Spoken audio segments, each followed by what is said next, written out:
Dito ka kay mali. Mali po na ikaw dito ah. Mahilo ka dyan. Mahilo ka dyan. Mabangga.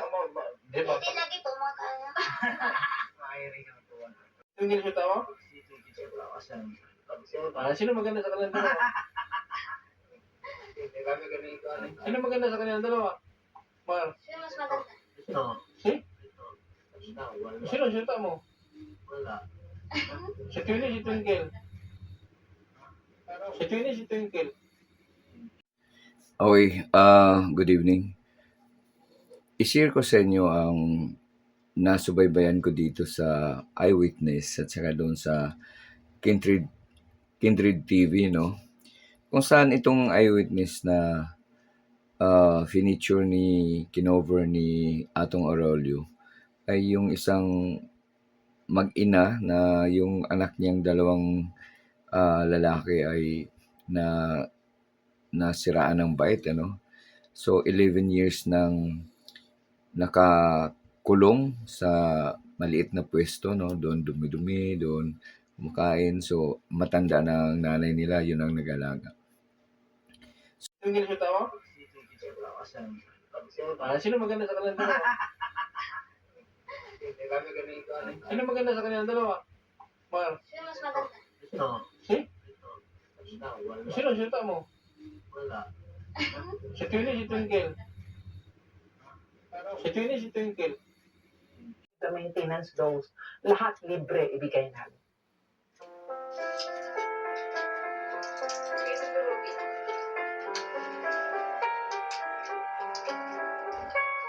Mahirap talaga ang mag-alaga ng ganitong sakit kasi pabalik-balik.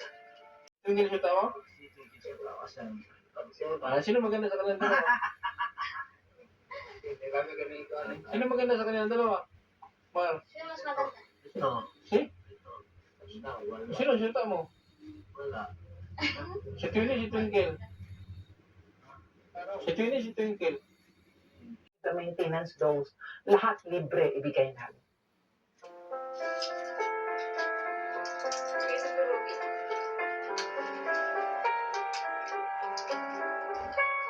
Mahirap talaga ang mag-alaga ng ganitong sakit kasi pabalik-balik. Dito ka kay mali. Mali po na ikaw dito ah. Mahilo ka dyan. Mahilo ka dyan. Mabangga. Di ba? Hindi lagi po makaya. Maayari ka to. Okay, good evening. I-share ko sa inyo ang nasubaybayan ko dito sa Eyewitness at saka doon sa Kindred TV, no? Kung saan itong Eyewitness na finiture kinover ni Atong Aurelio ay yung isang mag-ina na yung anak niyang dalawang lalaki ay nasiraan ng bait, ano? So 11 years nang nakakulong sa maliit na pwesto, no? Doon dumi-dumi, doon kumakain. So matanda na ang nanay nila, yun ang nag-alaga. So napabayaan. So one time, base sa documentation ni Atong Aurelio, no? May taga health department ng doon sa bayan nila sa Negros Oriental na nabigyan ng pansin yung dalawang may sakit na yon. So umaalibyo, gumaganda ang katawan.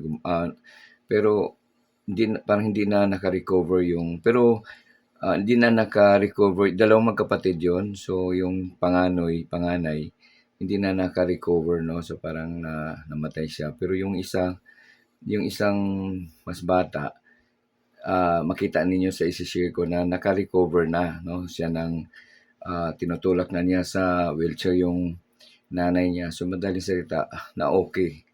So yun ang sa documentation o sa kinover ni Atong Aurelio doon sa Eyewitness niya, Tapos ito namang, kahit ngayon ongoing yan, so parang nagiging series na.